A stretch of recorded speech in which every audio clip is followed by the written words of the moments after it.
Hello, friends. Welcome to the Early Voting Advocacy webinar. We're going to get started here in a minute.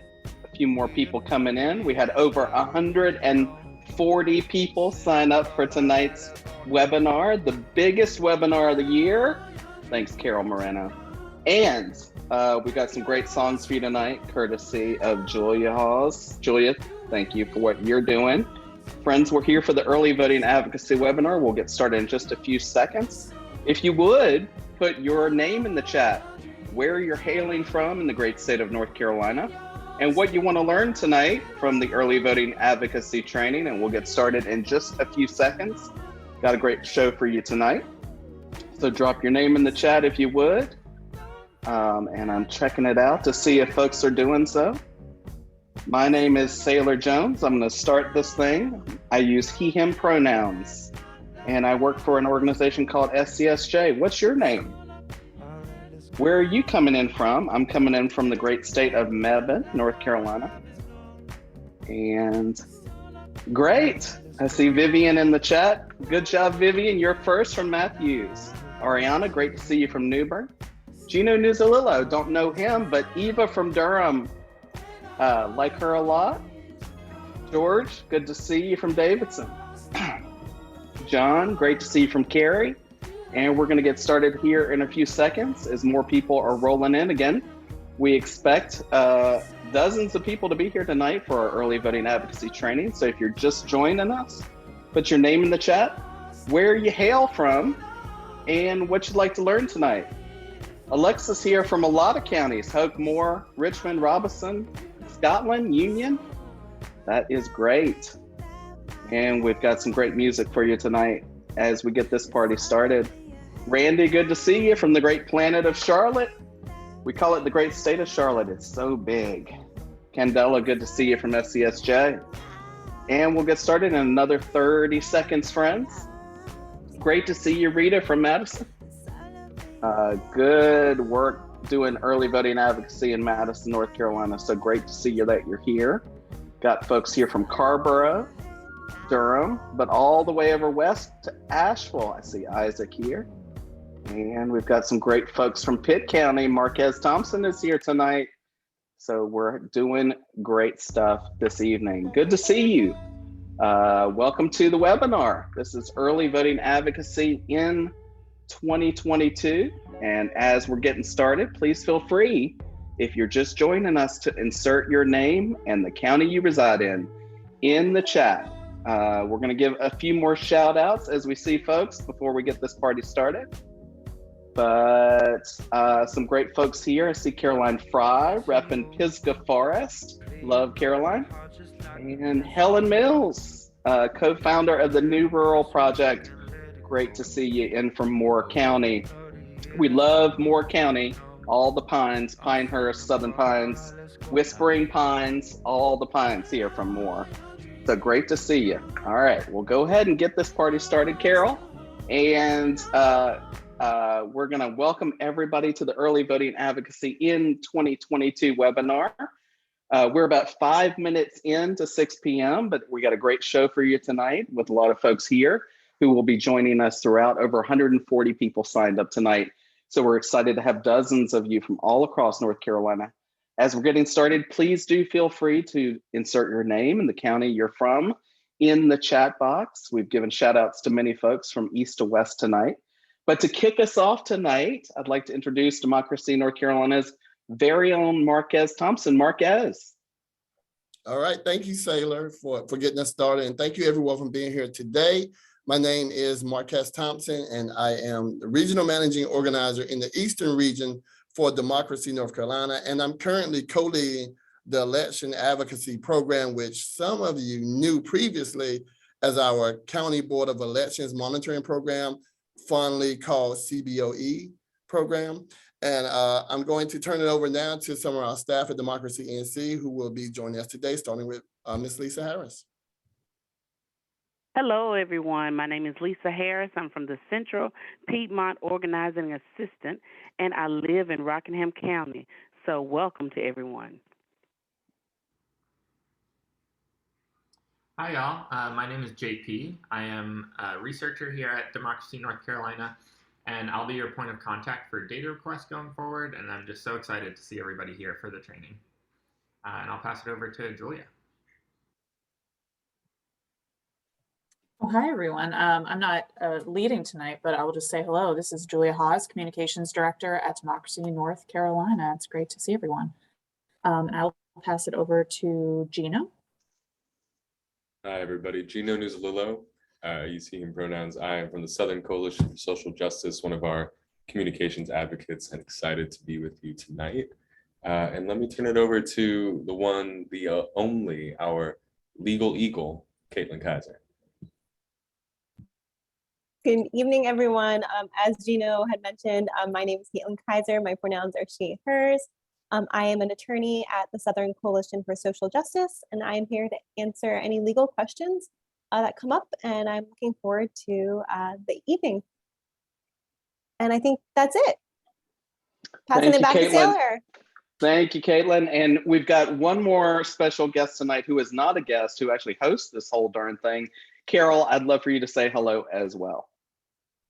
Hi, everyone. I'm Carol from Democracy NC, and I'll be supporting JP and any research requests y'all submit and resource creation. So if you have any questions, I'll be here for that. Thank you, my friend. Carol is so great and did so much work on this webinar. Shout out to her tonight. My name is Sailor Jones. I'm Communications Director at the Southern Coalition for Social Justice. I work directly with Gino and Caitlin, but I also work with Lisa, JP, Julia, Carol, and Marquez, as well as a Democracy NC alum. SCSJ, the organization I'm at right now, is working across the South for the freedom to vote. And I'm here with my friends, Gino and Caitlin, tonight to answer any questions you have about the legal side of early voting advocacy.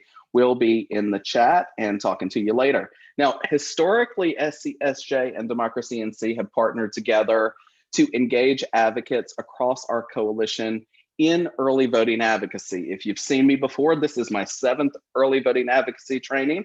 Hoping you've been here for a few of those as well. But before we get started, let's touch base on some Zoom logistics. Please try to only ask questions through the Q&A function. There will be plenty of time for questions, I promise, but the Q&A function is the easiest way for us to see and answer questions throughout tonight's 90-minute training. Now, we will be having a question and answer forum in the middle of this training, and there will also be some time for questions at the end. I know Caitlin Kaiser very well, and she'll probably be answering questions even during the training, so there'll be plenty of time for that. If you have any other questions to share, anything other than a question, rather, to share, you can do so through the chat box. We'll be asking you questions throughout, and if you have anything you'd like to share, please do so in the chat, either to just the panelists or to everyone. If you would like to view closed captioning throughout the training, go to the More designation at the bottom of your screen and click Show Captions. You can see closed captioning there if you need that assistance. You can also see a full transcript of today's presentation by clicking Full Transcript on your side panel. And if you're having any trouble, please let us know in the chat. We're also recording tonight's webinar. We want to tell you a little bit more about early voting advocacy, absolutely, and answer your questions. But first, we have a question for you. And for that, I'm going to turn it over to my friend, Marquez. Yeah, thank you, Sailor. That's right. So you know all about us. You know who's joining us today. You know how to use Zoom, thanks to Sailor and those introductions. So now we want to know more about you and who's joining us today. So please indicate in the poll if this is your first time learning about early voting advocacy, or if you've been with us before, and if you've done this before. So you'll see the poll coming up, and we'll just give you guys a second to see the poll and answer the poll, and then we'll talk about it.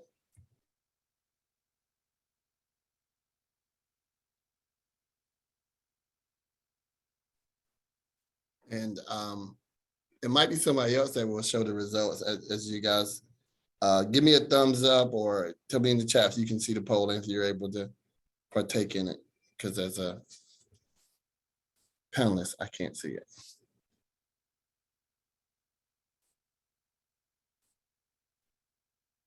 Okay, all right. So sometimes technology is not our friend, although, so here's what we can do. If you can put in the chat, if this is your first time, let us know. And if not, say you've been here before and we'll do a quick, okay, so we got some first time people. Oh, right. Second time, okay, first, second. So a lot of people, Mike, Michelle, yeah, has done it before, I know you. All right, we got a lot of first time people. So thank you for coming to our training for the first time.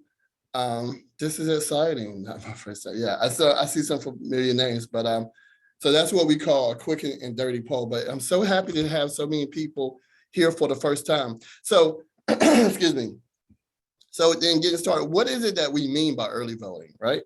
So North Carolina has a 17-day in-person early voting period, which currently includes at least one weekend option to vote in all 100 counties.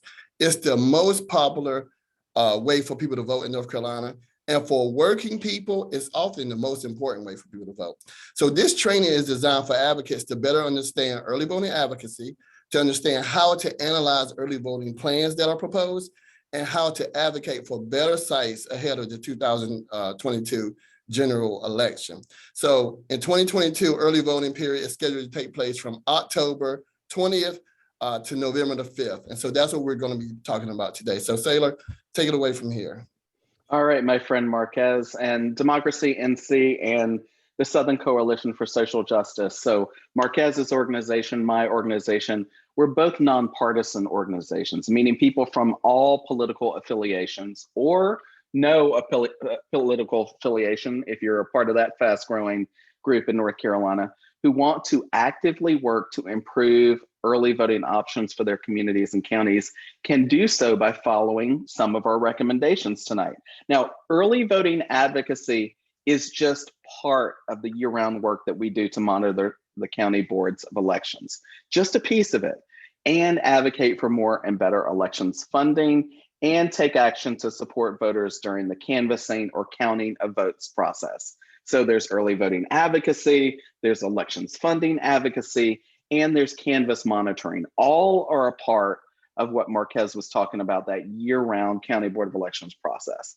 And this advocacy has never been more important, friends. I know we say that every year, but as you well know, 2022 is an important midterm election year with races on the ballot in this upcoming election, determining things like who your next US Senator is, judicial races, county commissioners, sheriff's races, and so much more. So this advocacy has never been more timely to get good early voting options.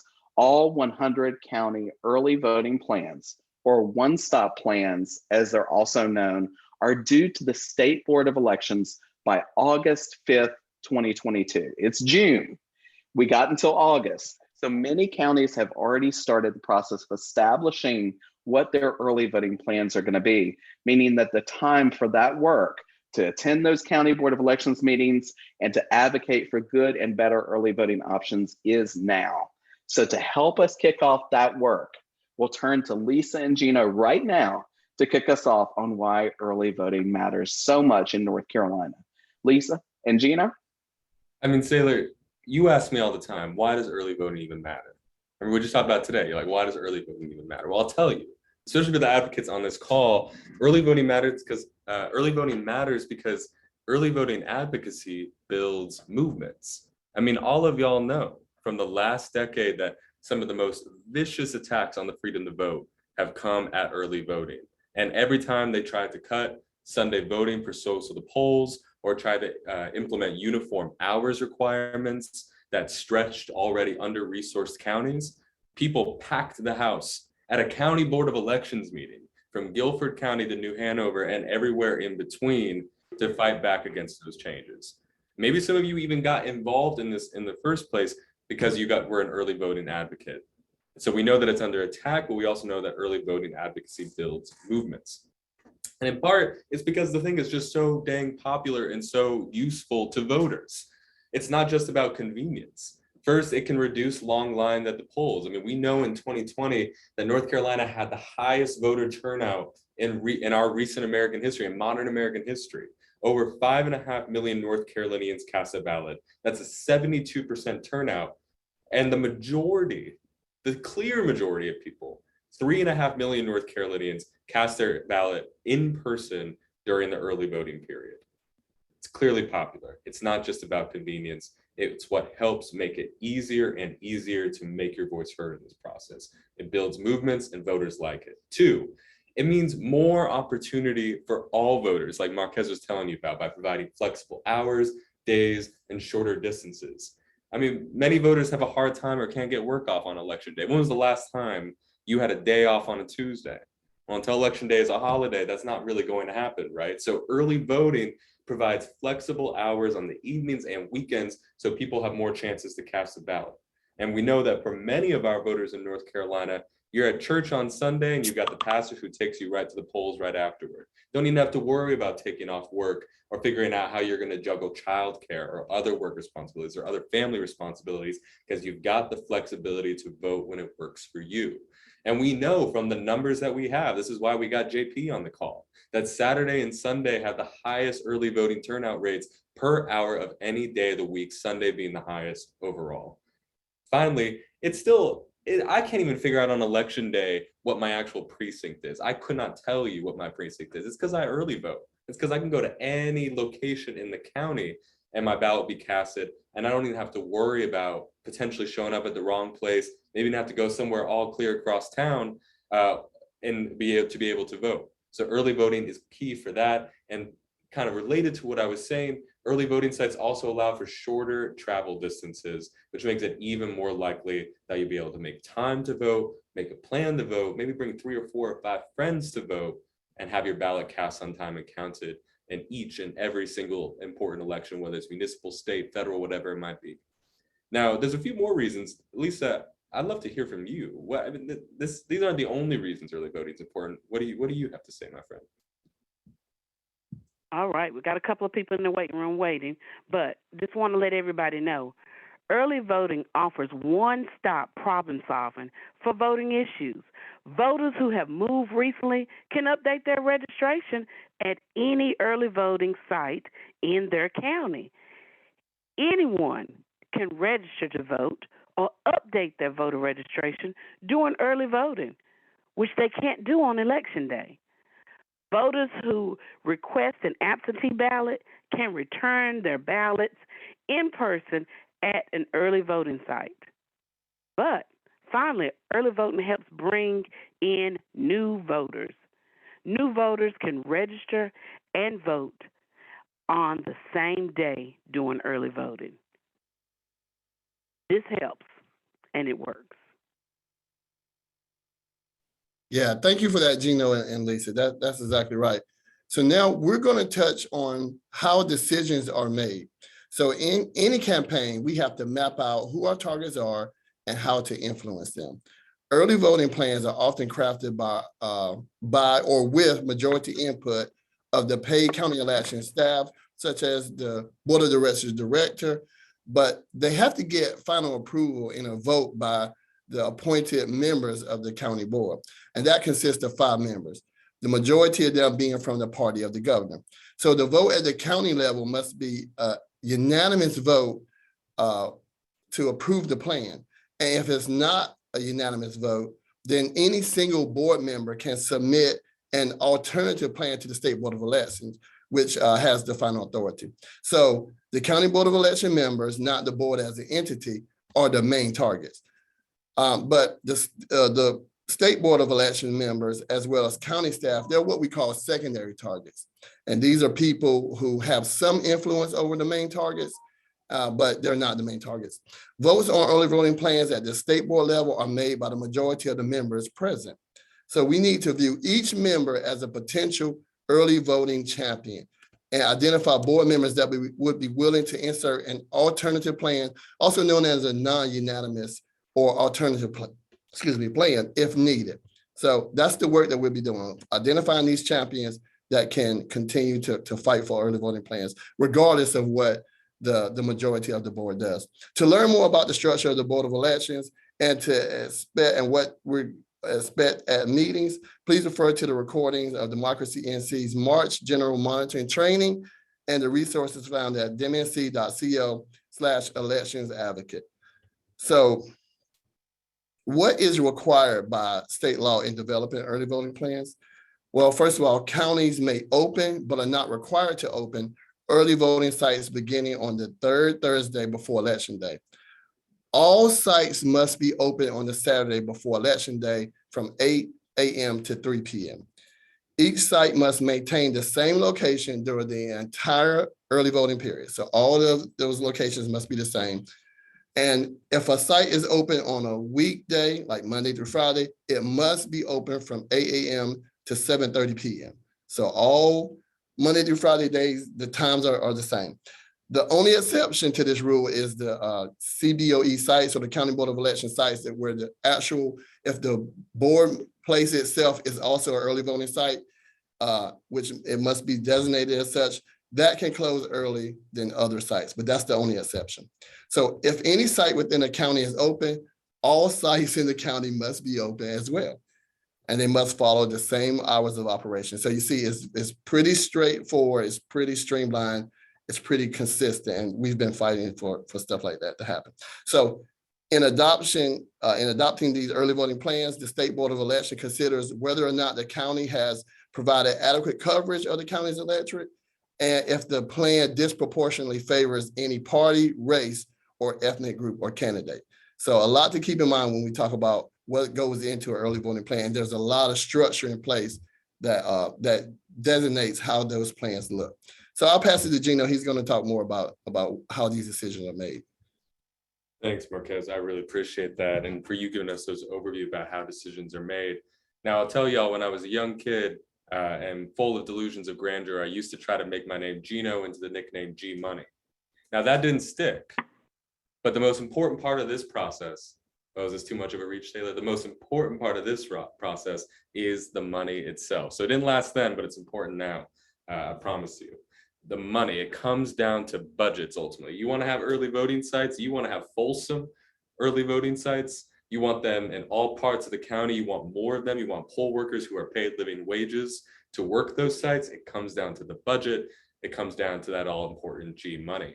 So many assume that county election boards are funded by the state, but funded by the state or funded by the County Board of Elections itself. But the fact is that county commissioners fund your elections. If you've been to a county commission meeting or you know anything about your county commission, put it in the chat. They are the one who fund your elections. And your county's annual budget is going to include the funding for the county's Board of Election, including the general election and next year's primary. They may also be the ones who are facilitating money that comes from the state or the federal government and makes its way to your county board of elections to pay for things like voting machines, right?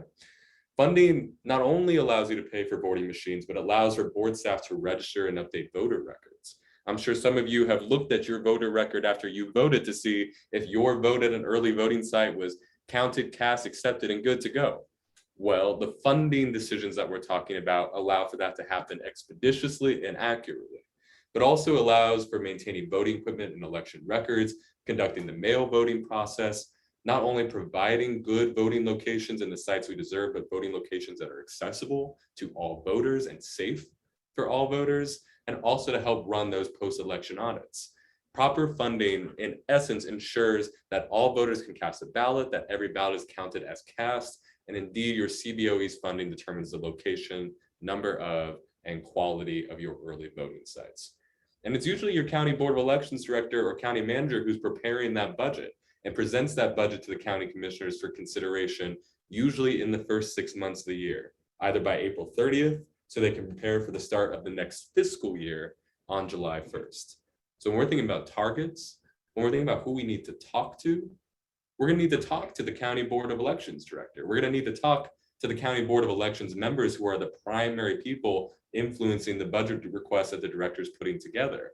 And if we want our 6 sites, our 10 sites, maybe you are in that great state of Mecklenburg and you want to keep that site at Panther Stadium, you're gonna have to talk to your board of elections and your board of elections director to make sure that that's in their budget proposal for the next year. And the role of the election advocate, that is everybody on this call, is to work with the CBOE to increase that elections funding every year, more and better, more and better, more and better.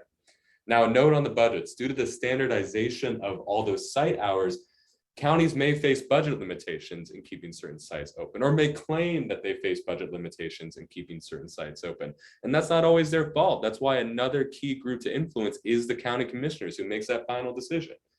Many will consider evaluating the following also when they're determining whether a site should remain open. That could be the voter turnout, or the number of registered voters in that area, and the cost of staffing at the early voting site. So once again, I'm going to drop his name a few more times. If you want to know those numbers, that's why you got JP on the call, because you're going to want to come armed to that Board of Elections meeting, to that meeting with the county commissioners, to say, we know we got a lot of registered voters. We know we have a lot of Black, Latino, Asian American, and Pacific Islander voters in this area.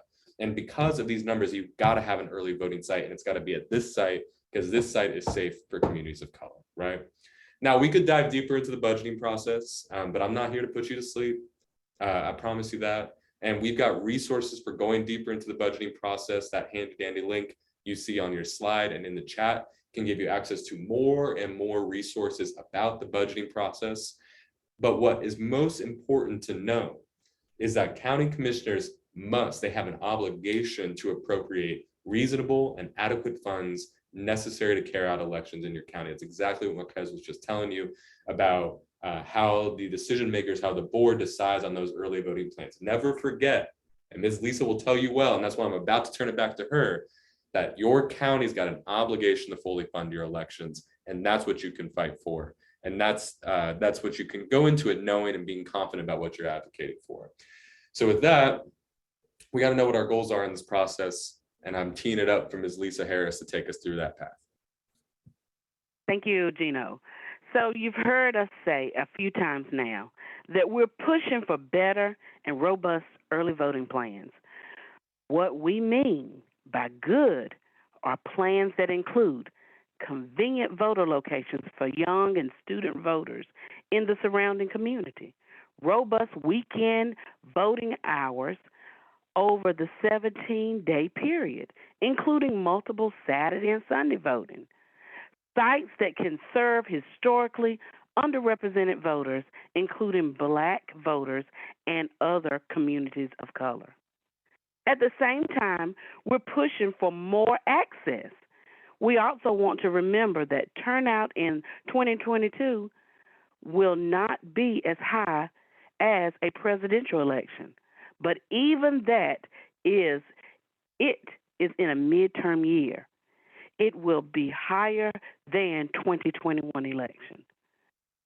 We need to be aware of this difference in the election cycle when advocating for early voting hours and sites and when reviewing plans this year. For that reason, we will be looking to expand on the number of sites provided in the 2018 election. All right, we said it before, that now is the time for this campaign. We want to stress the urgency because right now, early voting sites selections for 2022 general election may have already begun. Here's a recent example of how it works in our county. Rockingham County. Before the 2022 primary election, as a Democracy North Carolina organizer, I alerted our Central Region, Piedmont Region leader that Rockingham County Board of Election had announced that they needed to reduce their number of early voting sites from 4 to 1. Unfortunately, after the commissioners were unresponsive when the Board of Elections had alerted them of the budget shortfall, our Central Region managing organizer helped us strategize on the ground with techniques to apply pressure on the county. We also use existing relationships with like Southern Coalition and other grassroots organizations, NAACP, civic engagement groups, and nonprofit groups. And we asked them all to come to county commissioners meetings, do public comments, send emails. So basically, we encourage everyone with concerns to improve the voting access in Rockingham County by sounding the alarm. Having a transparent Board of Elections director to ask questions to, respond to public information requests, and provide data regarding facts was extremely important to make sure we were providing accurate information to our community. Democracy North Carolina advocates and communications teams mobilize our members to engage in an action alert targeted at the county commissioners. The Southern Coalition for Social Justice also provided a letter to the County Board of Elections suggesting the Board of Elections members vote against the recommended plan and submit an alternative plan. Due to the added pressures, the county commissioners ultimately provided the Board of Elections with additional funding, leaving the Board of Elections members to rescind their previous early voting plans they adopted and reinstated the 4 early voting sites they had previously had. While Rockingham County is a unique example, given the funding shortfall that took place, it shows how impactful showing up, advocating for an alternative plan, and building relationships can be. Now I'm passing it on to JP. Thanks, Lisa. That was an incredible moment when we had that Rockingham County win. That was like what I imagined cheering for your favorite sports team is like when we were in those email threads talking about it. Also, if I seem flustered, it's because Gino was talking me up so much. I'm like blushing. But let me talk about a little bit about our plan now. Alexa can't hear me. Can you hear me now? Okay. All right, great. Okay, great. So for the 2022 primary election, Democracy NC and SCSJ will be monitoring early voting plans in 28 counties and are prepared to support you in advocating for better plans within our target regions. We are prepared to support you by providing additional data, research, and analysis on each plan by request. We'll be going over other resources and how to use them at the end of this presentation. But in the meantime, while we've narrowed our focus to where we have capacity to support this campaign, please know that all 100 county boards of elections create early voting plans and deserve strong advocates like you. Regardless of where you live in the state, we highly encourage you to organize in your county. Now, here's a step-by-step process for how to show up, advocate, and take action together. The simple action plan, or at least when we're on a tighter timeline, starts with this. First, you find out when your county board of elections will meet and what's on the agenda.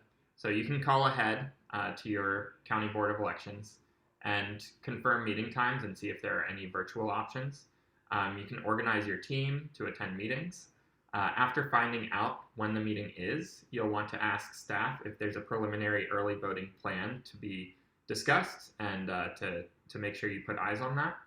And finally, you'll want to find out if the county will provide public comment opportunities, either via a virtual or in-person meeting. So we saw this a little bit if you were around for redistricting advocacy. It's kind of hard to let elected officials know, or any officials know, what the public thinks about a plan if the public doesn't have a formal opportunity to deliver comments on those plans and their opinions. So please be advocating for some sort of virtual or in-person way to voice your opinions. Luckily, we've done a lot of this work for you, and you can access it via our Airtable calendar. However, county meetings and county meeting dates and public comment options often change. So we ask that you do check the BOE website yourself to track when you should be there. And I can speak from experience, most county boards, when you just pull up the CBOE website and just call the first number you find, you might be surprised at how nice folks are at connecting you. I won't put certain counties on blast, but most counties are good and will connect you with who you need to hear, and will give you all the information you need about these meetings and meeting times. So with that, I'll pass it over to Marquez. Cool. Thank you, JP, for that. So yeah, JP got us started with the first step in the plan, which is find out when your county boards of elections are happening. The second step is gathering intelligence. So you want to contact one member of your county board of elections, or perhaps the executive director or another staff member, one with whom you have or can have the best relationship. Remember, early voting advocacy is done year round. So ideally, we want you to get to know your board members. We want you to know the staff. We want you to build these relationships by attending meetings when the early voting plans are being discussed, and even when they're not. In order to build those relationships, we want you to be a known quantity when it comes to this work. But the things you want to do is to gather this intelligence, you want to ask them what preliminary plans exist for early voting sites. What is the schedule and the process for making a decision? Will they consider or support opening some early voting sites on Sunday? Or perhaps you ask them what would persuade them to open sites for Saturday hours or for Sunday hours. So what is it going to take to get this ball moving? So that's step 2, gather the intelligence you need in order to move forward. Lisa's going to take us through step 3. Yes, sharing intelligence with supporters, civic groups, and your other allies are very important. What do you think about the preliminary plans? Look at previous plans in the midterm elections, in this case, 2018. And think about what you'd like for a good plan. Things like locations with good access for underrepresented voters, student voters, voters of color, rural voters, voters with disabilities, and weekend and extended hours. Conduct a campaign to win your goal, like you would for other issues. Consider tactics like holding a meeting with each board member with a diverse group of your supporters, attending a Board of Elections meeting with others, even if discussions of early voting isn't on the agenda, it doesn't matter. Organizing a diverse group to go with you. For example, take a faith-based group or campus leaders to push a Sunday voting, or for a site on a nearby campus. Imagine that vacation Bible school class, then how powerful they could be at a Board of Elections meeting. And pack the house to show how important it is to show up. I'm passing it back to Gino. Thank you, Miss Lisa. And I promise this is the last time y'all will have to hear me tonight, but gathered intelligence, you've organized, and now it's your time to shine.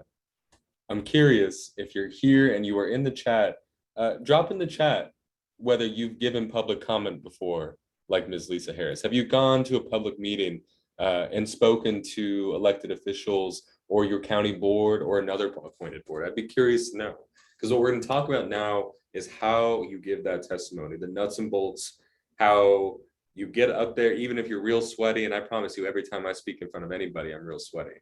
Especially when it's in front of a county board of elections meeting or it's the North Carolina General Assembly, but you do it anyway because you're prepared, you've organized, and you're there with all your people.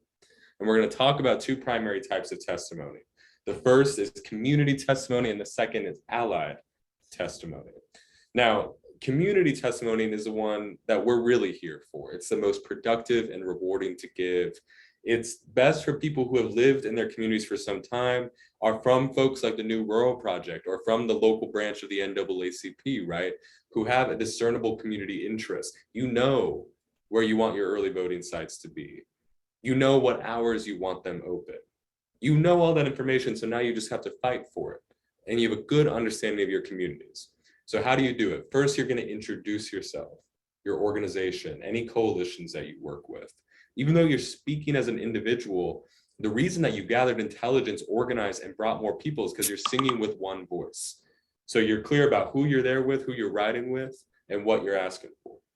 And that's the second part of giving good testimony. You got to be clear on the goals. You might have limited time to give public comment at these meetings. So right after you introduce yourself, be clear on what your goals are. Let your officials know why you're there up front and be clear. We want 3 early voting sites. We want you to meet sooner and have a public town hall about the sites that we'd like in this county, right? What are your goals? And then you get into the meat and potatoes of it. Or if you don't eat meat, it could be tofu, right? It could be seitan. But you get into the potatoes of it, right? You tell your story about your community. And the best way to do that is just to write what you know. The best testimony tells a story that you know well about you and your community that engages the board. You've got your compelling data points, once again from JP. You've got your concise storytelling from us in this training that keeps your audiences engaged, but it paints a clear picture of what you're here to do. But that is easier said than done. So how do you define your community and create that engaging story? Well, first ask yourself, what makes my neighborhood, what makes my community, what makes my county unique? I can bet that Edgecombe County is not the same as Durham County. I can bet that Pitt County is not the same as Madison County. Is that right, Marquez? So think about what makes Pitt County unique. Maybe you know a lot of people are in Greenville, but Winterville is not far away. And maybe you need to make sure that there are early voting sites in both of those places to reach all the population centers. But think about what makes your community unique. It's going to be important to define that for your audience. And when you're creating that story, remember the 3 C's, right? The first C is culture. How would you describe your community? What do we have in common? Is it shared history? Is it shared language? Maybe you've been riding with a certain group for 10 years now, fighting for early voting, fighting against the General Assembly's attempts to cut early voting. And that's part of your community story. You've built a culture of civic engagement over the last 10 years, and it's important for them to know that. The second C is concerns. If this early voting site were to shut down, this is how it would impact your community. We'll get into that in just a moment, but list your concerns. And then finally, count. Is there data that we can present to strengthen our stories? Is there data that we can say that this number of people use these number of sites on this days? And look at that, who knows why, but Thursday evening, everyone wants to go vote on a Thursday evening. So we need to make sure that we have these sites at this time for this location, whatever it may be in your county. And we're here to help you flesh that out. After you've told your story, you've got the 3 C's down, and you're doing all this within just a couple minutes, but I promise you it's easier than it sounds. You're going to provide evidence and a list of consequences. Not only do you want to talk about what happens if you get what you want, but be clear on what happens if they don't listen to you.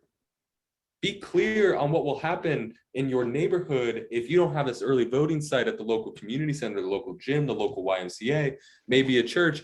Maybe you have young people, folks 18 to 25 in your community who all congregate in a certain place after school.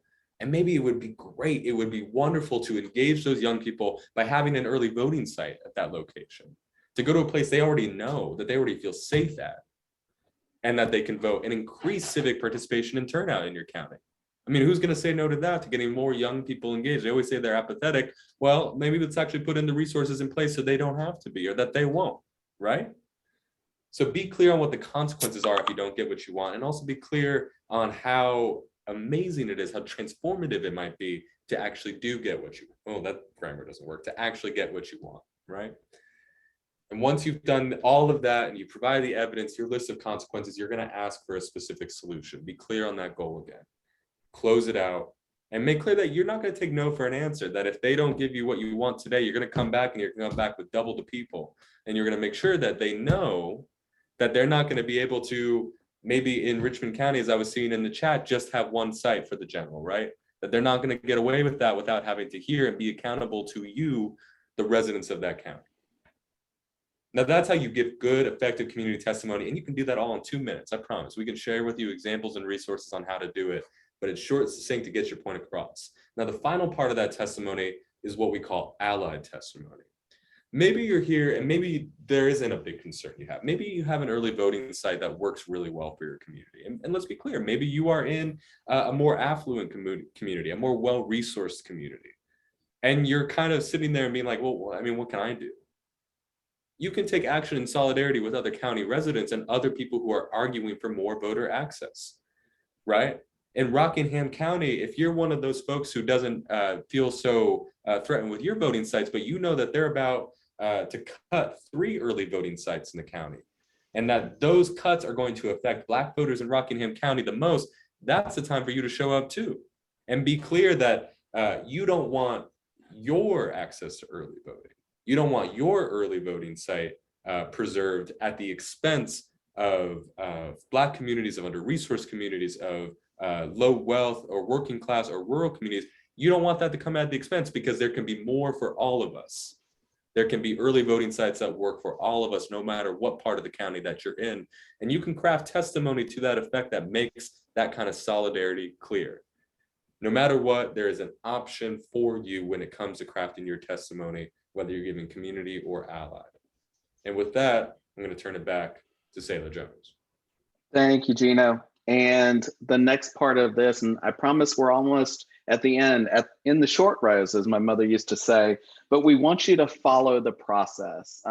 Helen from Richmond County asked this question in the chat. County boards of elections are required to announce their meetings and agenda ahead of time. They just are, including any discussion or vote regarding their early voting plans. The discussion and the vote should be held in a public meeting every single time they're voting on a primary or a general or even a runoff. So keep calling the County Board of Elections to verify those meeting times and dates and keep showing up. Ask the staff to include you on their email list or the media list for every single notice of the meetings. JP, Carol can attest, you're gonna get a lot of emails, but it's worth it to know when they're meeting and what they're talking about. And by the time of the vote, you should have a sense, because you've been attending these meetings, of what will happen based on your intelligence gathered. Helen also asked the question, I'm just speaking extemporaneously though, but she asked about, you know, what are we looking for in a good early voting plan? You might know that from the intelligence you've gathered from attending these meetings. If you live in Richmond County, for example, you might know from a previous meeting or a previous early voting plan in your research that JP or Carol can help you with, that in 2018, Richmond County had 1 early voting site.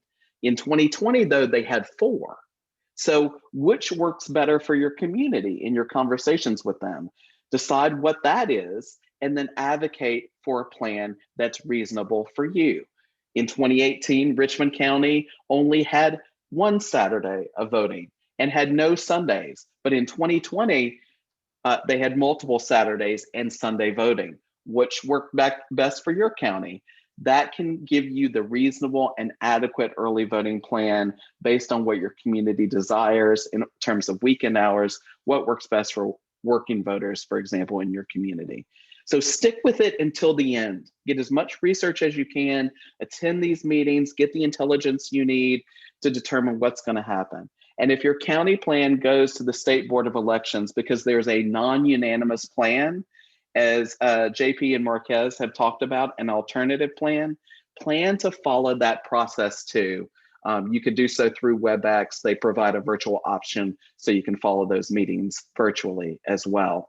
So now we're at the end, and we wouldn't be with anyone else but Marquez for the end. Marquez, tell us how to close this out. Thank you, Sailor. As yeah, we're at the end. So I want to take you guys back for just a second. So just imagine you're a 4th grader, maybe a 3rd grader, and your mom says to you, you know, I want you to get 100 on this big spelling test coming up at the end of the week.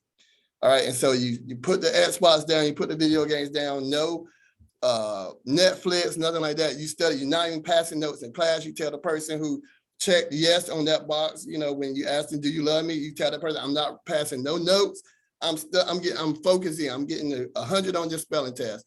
You take the spelling test, you get your 100, and the teacher says, you know what, you got 100, but I'm not gonna give you the report. I'm not gonna give you the test so you can go take it home tomorrow. You'll be upset. You say, I did all this work, but you wanna get that test with that big 100 on it and go take it tomorrow so she can be proud, put it on the refrigerator for the whole week, that thing will be up there till you turn 15. You know, that's how you want to get that report back. So just imagine you went through all these steps, you found out, like JP said, when the County Board of Elections plans were, you gathered your intelligence, you organized, like Lisa said, you listened to G Money and you crafted great testimony that just made the day. Everyone understood the story and understood the importance of what was going on. And then you followed the process like Sailor said, and you went through the whole process and then you didn't report back. Then we'll all be sad. So that's the last step. You got to follow through with that. The last step in this process is filing a report. We have an Airtable reporting form that we ask you to fill out after interactions with the BOE staff or board members. or whenever you attend the board meeting. Now, this form is going to allow us to know what's happening. We want to see this 100. We want to see what you did. We want to see the work is going. When we have this intel, it helps us to have better strategies. It helps us to have better advice and support that we can offer you. So we want this communication to be a two-way street. We're going to send you information, and we need you to send us information. And this makes everyone happy, especially our friends in advocacy, that we want to make sure they have the data that they need. So speaking again of advocacy, I get to turn it back to my friend, JP. Thank you, Marquez. Yeah, couldn't have said it better myself. And yes, so I see some questions. There's a question in the Q&A about general information that we can provide to y'all. I see another question from Helen in the chat. Are you able to say which counties you're tracking? That's actually what we're going to get into a little bit right now. So we want you guys to be the primary advocates and think about your own personal experiences as voters, as community members, and how that factors into your early voting plans. Saylor brought up a good point earlier. We might think automatically that more sites is better, but you also have to understand there's a budget here, right? Like G Money also brought up, right? So if we have more sites, that might mean there are fewer poll workers. What does fewer poll workers means? Well, based on data that we collect from y'all, our advocates and other vote protectors, fewer poll workers can result in longer lines for just any voter, but especially curbside voters. So we want you to be thinking about these sorts of things based on your experience in your community when you're going to advocate for these early voting plans. Lots of people have been hyping me up, but I also want to hype up the other folks who have been working to do the research on this front end about which counties we're prioritizing and the information we provide to y'all. Condella from SCSJ has been instrumental with that. Carol, of course, and then we also have fellows who are with us here at DemNC this summer who have been putting in tremendous work, pulling data for y'all to help advocate for these early voting plans. We are going to be happy to connect you to our regional managing organizers like Marquez and additional advocates working in your region. We will be able to answer, well, we will try to answer any questions you may have pertaining to the early voting process. We're going to provide you with background data and research on counties in our priority regions. So in the documents that we send out following this training, you will find profiles for the counties that we're targeting. And those will include numbers about, for example, how many voters and what the voter demographic looked like in each voting location. So one voting location might have 25% of the voting block there was Asian compared to 5% at another location. You'll be able to see that in these profiles that we distribute. And then finally, we'll be able to provide quick data analysis on how a site might impact certain communities within our target regions, and we can provide additional research upon request. We are on a bit of a tight timeline with how these things work bureaucratically, but that said, the research, if it's going to be beneficial to you, we will try to fulfill those requests. And then finally, there are tons of publicly available resources that are available to you. For instance, the Center for Inclusive Democracy offers a mapping tool that identifies optimal voting locations in all North Carolina counties. It's here on your screen. It's pretty intuitive. It's just a bunch of click filters, and you can sort of just get snapshots of particular demographics or areas you're trying to look at. It also provides voter data on the percent of registered voter turnout across multiple years, percent of unregistered voters, demographic and population data, such as the percent of the population with vehicle access or a youth representation, which are other things that would be important for early voting advocacy, right? Like how accessible is a site for public transportation versus having your own car. You might want to look at that filter, for example.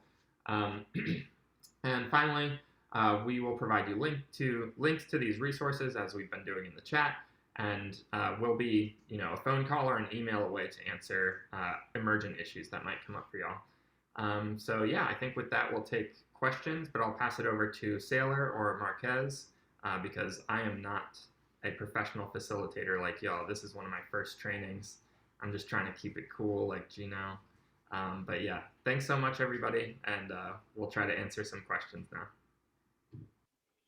Thank you, JP. And Marquez and I are here together to kind of roll through some of the questions that we've seen. And I'll kick us off, Marquez, if that is okay with you. I saw a bunch of questions from Helen from Richmond County, but they were similar to a lot of folks' questions about what JP was talking about, right? What's the data, turnout data, past early voting plans, things like that. What can I go to these meetings armed with to provide fulsome public testimony and really show, as Caitlin has been answering in the chat, what makes a reasonable, good, or better plan in 2022. And JP just hit the nail on the head in many ways to respond to that question, that it's a lot of the same things we went to counties with to talk about how to fund elections in your county.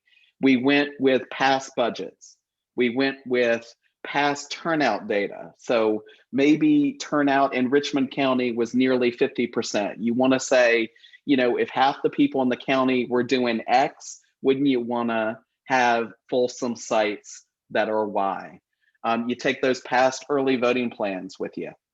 In 2018, Richmond County only had one site. Helen could make the point in her public comment, hey, we had one site, and that meant people had to drive 20, 30 minutes across the county to get to that one early voting site, and that's not something that students or working people or low wealth people can do. We need more sites, and we've had more sites in the past. In 2020, we had 4. So taking those pieces of data that JP provides, that Carol's provided, that Kendella has provided about those past plans, about those past budgets, and about those community needs that you and your organizations and fellow advocates are going to do that research on before those meetings. That's going to be so important to that testimony. Marquez, are you seeing any other questions in the chat? Or Julia, KK, Carol? I don't know if who's monitoring the Q&A or the chat right now, but love to hear some more questions if there are some. So I think there was a question from Diana about if she submits a electronic report, how they can receive a copy of that. And so Marcus, I thought that they would receive maybe a copy via their email, but I might be wrong on that. No, that's a good question. If you would like, and I don't think that currently it's set up to send you a copy of what you sent us. But if you would like that copy, because we monitor it very closely, you can send us an email. When you send the email to election, and Carol, you tell me if there's a better site to do this to. But I would think elections@dmc.org and say, hey, I just submitted a plan. Could I get a copy of that, please? And we can look at figuring out a way that it will automatically send you a return of what you sent out. So that's a great flag.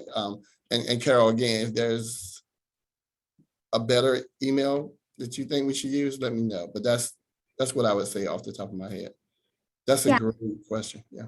Questions, that's a good email account. And as Marquez said, we don't currently have it set up to send you a copy of your form, but can definitely look into adding that as a feature. One thing I do want to lift up is we have an attachment field in our reporting form. So that's where we really will ask you to attach those plans as you're getting them from the Board of Elections members. If you have any trouble adding attachments, that's where you can still email us. We'll have our contact information at the very end. And if you're a current advocate with DMC, just know that we have our regional managing organizers also as a point of contact when you have questions. Yeah, good question. Anything else? And KK, it does seem like there are a lot of questions about meeting notice and what is considered adequate meeting notice. And I see also Alexa in the Q&A talking about how, even when you call the Board of Elections office, they're hearing that, maybe there's only going to be one early voting site, or they only meet as needed. Caitlin, can you speak a little bit to those meetings and the need for notice and what community advocates should be holding the counties to in terms of that notice and that public comment period? Yeah, and these are all great questions. And for public notice in North Carolina, it's a little bit complicated, like everything with the law, and it depends on how the meetings are actually identified via statute. And so one of the things that typically we see with the County Board of Elections or county commissioners, that they are public entities under the state and with the county. And so they should be actually having a regular meeting schedule that they set up in the beginning of the year. And that schedule ought to be posted on their website. But as Gino noted, and I had discussed this in the Q&A, that sometimes that is not actually updated because of funding, lack of staff. County Board of Elections might think no one's gonna be looking at my website, so I don't need to necessarily post that. And that is wrong. And so if you're seeing this happen in Moore, Alexa, or in the other counties we discussed, it's really time to put pressure on that, and also contact myself, DemNC, and we can actually have these conversations with the board about, one, that they need to update their website, and two, that if they are going to be, at Alexa, I think you said, meeting on whenever they need to, that's not enough for voters in that county. And that's why we need to continue to put the pressure on. And even if the board says, yes, I'll do that, follow up in a week later and say, have you actually done that? And if they have not, we can work together in a coalition to ensure that those meetings and those notices are efficient and posted in a way where voters can actually understand that, or if those notices need to be in a different language for your county, and making sure that that there is some sort of language justice for all people to attend, and not just only English speaking voters. Thank you, Caitlin. And when I used to work at Democracy NC and was like Carol does or like JP does and monitors the report form, we found out from advocates that in Cleveland County, for example, they were only posting notice of the meetings in the window of the County Board of Elections office, and they were doing it within 24 hours of the meeting. Obviously not the most beneficial way of providing public notice and access to meetings. So let us know through the report form. Democracy NC has a great report form. We'll drop that link into the chat. But when you report, you're an early voting advocate who is sharing what is happening in the county, so that people like Caitlin, people like JP, people like Carol can call the State Board of Elections or the County Board of Elections and make sure they're adhering to these public meetings notices. So simply by adding to the report form and contacting the advocates on this call, you'll be making a difference for other people in the community to be able to access those meetings. All right, friends, I'm looking around at other questions. I'm seeing a lot from Alexa about intelligence on the ground, about people not meeting at Scotland County and Moore County, maybe in Richmond County. And so those are the types of counties and the types of information that's going to be perfect for that report form. So we know that we need to follow up with those counties. And as KK said, put pressure on those counties when they actually do meet. When they weren't meeting regularly in Cleveland, people showed up when they found out they were meeting and packed the house and made it a media moment where they could really shine a light on the fact that this wasn't happening in the community. This is your chance, as KK said, to put pressure on these counties and make sure they adhere to what is sometimes a confusing law, but a law nonetheless, to provide public comment. So grateful for that, KK. And Sailor, I'll just add from what you've been sharing, Alexa. I mean, this sounds exactly like the kind of time to start getting people together to strategize about what we're going to do about that. Because the county's saying that they'll meet when they want, and maybe you can be a part of it, and maybe they'll give you 24 hours notice. But when it comes to deciding your early voting sites, don't worry about it, they'll handle it. Or, well, we had one site in 2018. Well, it's not 2018. And last time I looked at the calendar, it's 2022, right?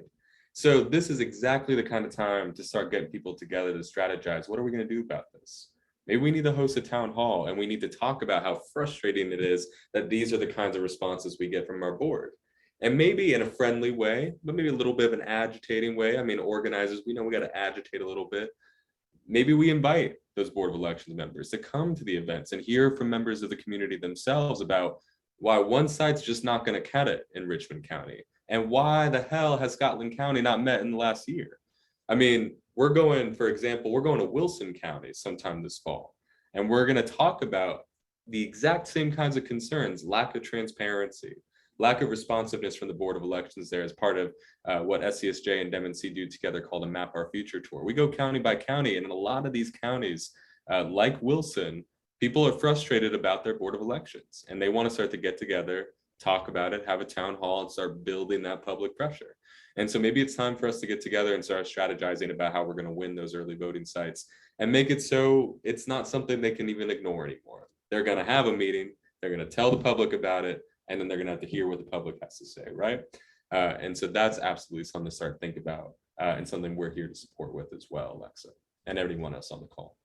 And Carol, would love for you to jump in now and share a little bit more about how you would respond to some of these questions as well. Yes, I just wanted to kind of jump back to the comments around meeting notice. And this is just to kind of share some of the work we are doing at DemNC in partnership with Common Cause. So if you're a current advocate, you likely already heard from us, but we are actually in the middle of a project right now where we're preparing letters for county boards of elections that we've noticed don't provide virtual meeting access or public comment access. So we've been tracking that. A lot of that is because of the work of our advocates that have already been submitting report forms. It's also from some of the work of our awesome Democracy Summer Friend-Turns that have been doing some of the research.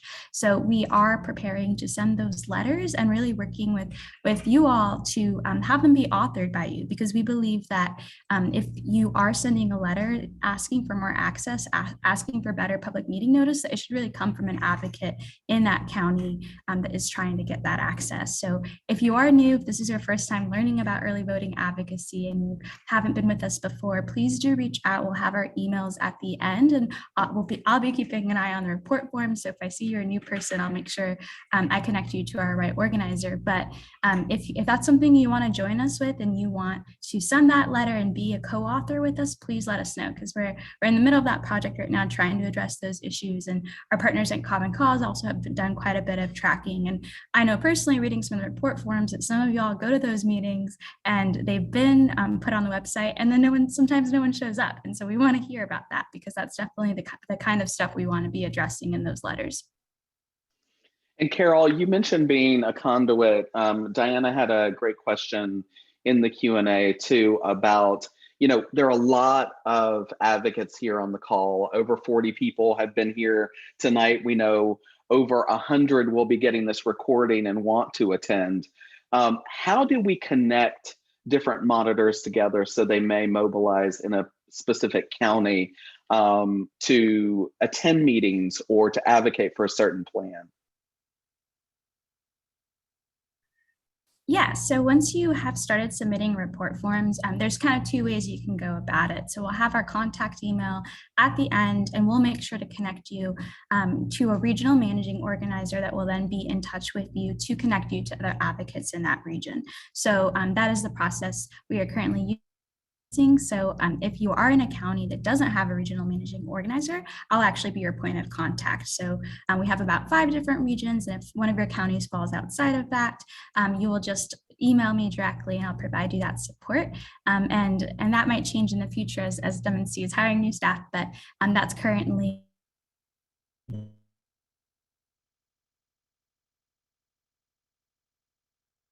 I do support. Thank you, Carol, and we appreciate the support, and for DemNC being such a conduit for that information in counties across the state. We're seeing a lot of great questions. Anyone's bubbling up from the folks, anyone experts on the call, whether it's Caitlin in legal or Carol and JP in data, Candela, Gino, Marquez, Lisa, anyone seeing any questions that you'd like to address before we close things out tonight? I'll say one other thing on the legal side is just remember that the county, your Board of Elections, the people who are serving, although they are political appointees, they might not have as much information as you have as an advocate. So I just want to let everyone know that, you have a powerful voice, and that if, you are in these meetings and you hear something that you say, like, I'm not sure if that is legally correct, or I'm not sure if that's actually correct, feel free to be able to challenge that, and ask, where are you receiving your sources? What information is this coming from? And if you're not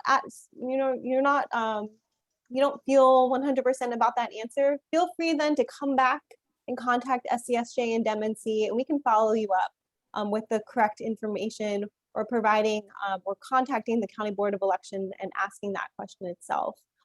So just remember that your voice is powerful. And I think, the more that we get people to attend the County Board of Elections meetings and advocate for early voting plans, the more that the County Board of Elections feels that, okay, voters want to be a part of this process, and they have a voice, and they'll be more open, and hopefully will be more open and inclusive about making sure that this is a community centered process. Thank you, KK. And a community-centered process is when we win. So we appreciate you sharing. And Diana, you never have to apologize for having a cat on the call. We wouldn't have an early voting advocacy training without our pet friends being a part of the process. So great to have your cat with us as well. We really want to get into the final short rows of tonight's training. And Marquez, before I turn it over to you, Julia, I'm hoping we could, we've gotten a lot of great questions in the chat, and we've answered a lot, but we want to ask one more question. And Julia, I'm gonna toss it to you so you can launch the poll. How are we feeling about advocating for early voting plans? We're hearing in the chat that this is a good training for many people, that you're getting your questions answered. So how are y'all feeling about it? Let us know. We've got a poll that is ready to be launched. Let us know whether you're ready. Let us know whether you're almost there, or let us know whether you still have questions. And we've got something for all three, we promise you tonight. So either answer in the poll or let us know in the chat whether you're ready to rock at your County Board of Elections meeting, whether you're almost there, you just need a little bit more information or assistance, or whether you still have questions. And the poll is launched. Let us know how you're doing. We're going to take a few seconds with that, but we're so grateful for you responding to the poll at the end of the night. And we want to hear from you. Yes, sir. Really quick, while folks are taking on the poll, we had one additional question about how we advocate on behalf of election workers and election directors who have faced increasing threats, especially because of the big lie and threats to election integrity. I might turn this to you, Marquez. You've been in this fight for a long time. I know in your region, your election directors and CBOE members real well.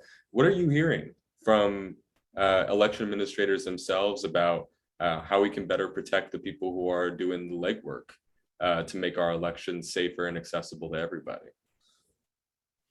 Yeah, it's a good question, and you're right. It's something that that boards of elections are wrestling with. One of the things that some are doing is just training about how to be mindful of situations and best practices on how to deal with the public, what to look for, that kind of thing. In fact, I think all that comes to my mind are doing that kind of training. Also, they're trying to hire more poll workers or more staff to just kind of help, so to make sure that there's strength in numbers and that there's enough people to handle it should anything unfortunate happen, that they have a sufficient amount of staff there to that everyone can feel comfortable with the flow of the public and that kind of thing. And it's something that we actually have been advocating for on the state level. So it's an issue that a lot of people are thinking about, like I said, on the local level, and that even on the state level that they're thinking about and that they're working on. So it is something that is front and center in the minds of the staff of the boards of elections and the board members themselves.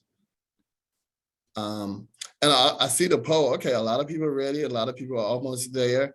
One of the things I also wanted to say was that advocacy has its rewards. So when you sign up to be an advocate, one of the things that we do is we have volunteers that call the Board of Elections on a regular basis, find out when county boards of elections are meeting, and we have that information. Our goal is to begin, if we do this on some level now, but we want to begin statewide. When you're an advocate, that you would get some kind of notice that your Board of Election meeting is coming up. Of course, those things do change and that kind of thing, but we want to provide you some of those heads up, and when we can, when the Board of Elections is cooperating. So many of us are either ready or almost there, and then we do have a few that still have some questions. And again, we want to assure you that if you do have questions, those of you that still have some questions, you can get in touch with us at elections@dmnc.org. You can email me directly at marcus@democracync.org, or any one of our panelists, and you will be getting our contact information at the end of this training, where you'll be able to ask those questions on a one-on-one basis to those of us that you feel like would be the best person to answer it. So after this training, you should find out if there's already an early voting plan being called on by your local Board of Elections. Remember that many counties already have an upcoming meeting to adopt their plans. As Saylor said, the plans are due in August. It's currently the end of June, so it's about to be on. We will provide you links to these resources, including the previous site plans after this training. They can be found at dmnc.co/elections-advocacy. Again, you'll get all of this information coming to you by way of email after this training. You'll get this recording, these slides, all of it. You will also want to connect with others in your county to help make a plan and review prior plans. Let us know if you need help connecting with others in your county. As well as mentioned, we may know some folks who are already taking action. Of course, we have with Democracy NC, we have regional coalition meetings, and there you'll be able to meet people all over the region that are doing various work, including early voting advocacy. So we always encourage you to attend those. And again, you can find out those by going to the dmnc.org website.